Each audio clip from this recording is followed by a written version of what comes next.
The first rail lines had to have a main rail line, which where most of the freight would be transferred by, and then there were of course secondary rail lines, which I called feeder rail lines, which fed wood and water to the larger rail lines.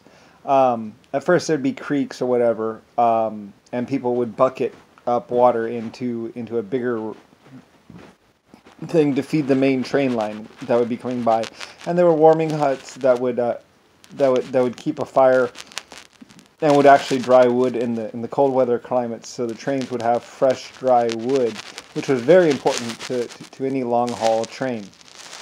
There are long haul routes that would be taking food and stuff like apples and other things from the different farms, and they first like cross country food supply was being developed that would take food from the dry climates to the cold climates and stuff. Not so much came from the cold climates. Mostly the dry climates fed the cold climates back in those days. But there were feeder stops. There were feeder lines that would come down and would feed the bigger lines.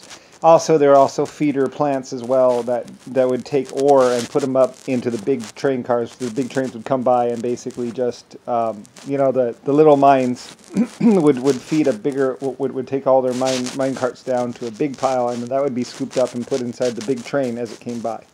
The big train would stop or slow down, and then bloop, bloop, bloop, bloop, bloop, you would drop in the ore, and then the big train would cruise up. And there was also some combining of things like ore and apples with one big train, because the big trains would go by. And that was the whole feeder line system that I developed. And they would also, while they were feeding up with ores and stuff, they would also be loading on wood piles in the back or coal, whatever was available. And they would also be adding water to the thing. But the water chutes, they developed these big tanks and stuff that would just quickly fill the trains full of water. And then there'd be the cold and stuff, and that was a whole big part of the whole feeder line system and the mining cars and everything else, and the whole big industry system that I had to go through when I was young, very very young, and being like, okay, we're gonna do this, we're gonna do that, we're gonna get that, and we're gonna become bigger, and they did. It worked out really well.